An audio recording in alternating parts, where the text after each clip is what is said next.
Hata ni debata di hita di bagasan tikion ima na tinotopon ni pimpinan HKBP sian Yesaya bidudua ayat 10 sada. Songonon ma didok disi akamata ni hagi jangon ni colma patutoronna jala tarjiput bahenonna hati booni bawa. Jadi sasada Jahoba tibul diari nasasadai. Manusia yang sombong akan direndahkan dan orang yang angkuh akan ditundukkan, dan hanya Tuhan sajalah yang maha tinggi pada hari itu. Demikianlah pembacaan firman Tuhan. Saudara-saudara yang terkasih di dalam nama Yesus Kristus, pada umumnya kita manusia berusaha untuk mendapatkan apa yang paling berharga di dunia ini, yaitu kekayaan, jabatan, kekuasaan, ataupun popularitas. Inilah yang sering dicari, dikejar banyak orang di tengah-tengah dunia ini. Ada yang memahami bahwa memang kalau dimiliki seperti itu, bahwa itulah yang terberkati.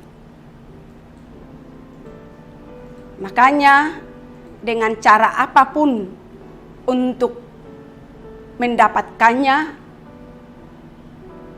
selalu berusaha supaya bisa diraih. Bahkan terkadang orang mencapai itu di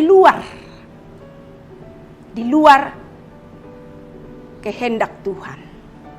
Saudara-saudara, pemahaman seperti itu di kalangan Yahuda atau bangsa Israel. Mereka beranggapan bahwa memang kalau dimiliki seperti itu, itulah yang terberkati. Padahal Tuhan berpihak. Tuhan alangkah baiknya kepada bangsa Israel, termasuk negara mereka, negeri mereka, termasuk yang diberkati Tuhan. Kejayaan, kekayaan mereka miliki, membuat mereka melupakan dari siapa itu, sumbernya dari siapa itu, datangnya dari siapa itu. Mereka melupakan Tuhan. Bahkan kekayaan yang diberikan Tuhan itu yang dipakai mereka untuk membentuk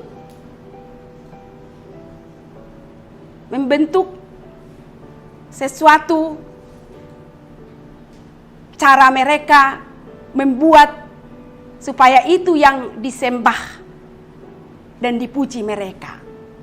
Di sana orang yang terberkati, tetapi di sana juga banyak orang yang jauh dari Tuhan. Banyak orang yang menyembah berhala. Saudara-saudara, jelas terlihat di situlah letak kesombongan. Di sinilah letak keangkuhan mereka. Lebih memilih untuk sujud menyembah berhala ketimbang menyembah Tuhan. Mereka lupa bahwa orang yang sombong, yang angkuh, Tuhan akan merendahkan orang yang seperti itu. Jadi kalau kita berbicara dengan bangsa Israel yang sombong dan yang congkak, sampai sekarang pun masih banyak orang yang seperti itu. Gambaran seperti itu masih banyak bisa kita lihat di tengah-tengah lingkungan kita, di tengah-tengah pekerjaan kita. Masih banyak orang yang tinggi hati, orang yang sombong, merasa dirinya paling mampu, merasa dirinya paling hebat, lalu tidak mempedulikan sekelilingnya. Dan juga merasa berhak untuk menentukan. Orang seperti itu kadangkala di dalam persahabatan kita bisa membuat kita resah, bisa membuat kita terganggu, bisa membuat kita tidak nyaman. Karena orang seperti itu adalah merasakan dialah yang paling benar. Bahkan orang seperti itu kadangkala jatuh ke dalam kecongkakan dan selalu memfitnah, menjelek-jelekkan orang lain, merasa dirinya yang paling hebat dan yang paling baik. Saudara-saudara, dia lupa bahwa orang lain tidak tahu apa yang dirasakan, apa yang dilihat, apa yang dialami. Dia tidak tahu dan dia tidak mau peduli melihat seperti itu. Tetapi Tuhan dikatakan di sini, ini adalah merupakan teguran. Tuhan akan membenci orang yang sombong, itu akan direndahkan oleh Tuhan. Lupa dia bahwa apa yang dimiliki itu dari Tuhan dan akan Tuhan rendahkan itu. Dan bisa kita lihat orang yang congkak, orang yang sombong di dalam perjanjian lama seperti si Nimrod yang mendirikan Menara Babel untuk menyaingi Tuhan.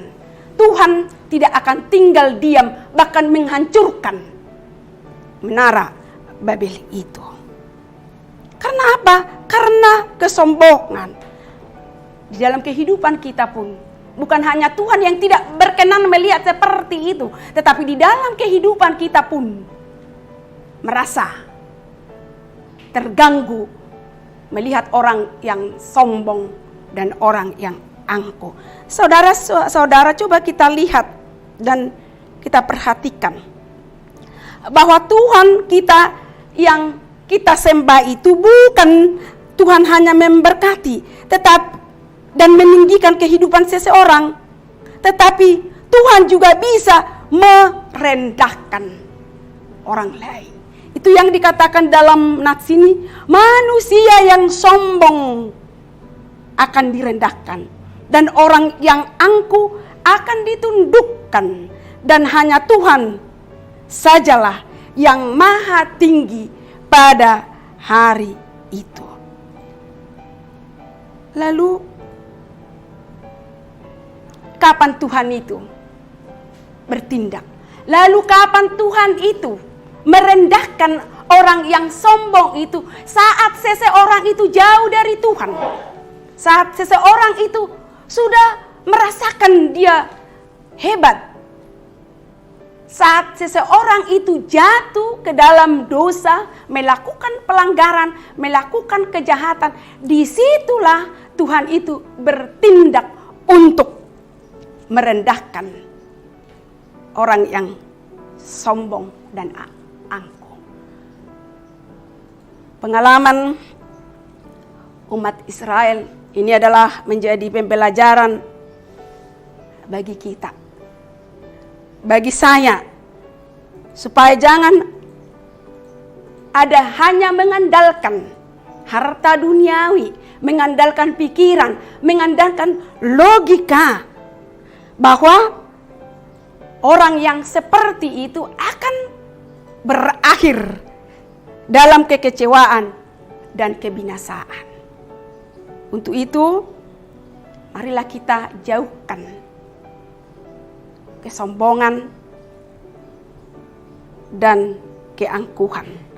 Dan kita melalui nats ini adalah supaya kita mengevaluasi, introspeksi diri. Apakah kita dihorong yang sombong? Apakah kita dihorong yang tidak peduli kepada sesama kita? Dan apakah kita dihorong yang rendah hati? Marilah kita jauhkan kesombongan, tetapi jadilah kita menjadi orang yang rendah hati. Amin.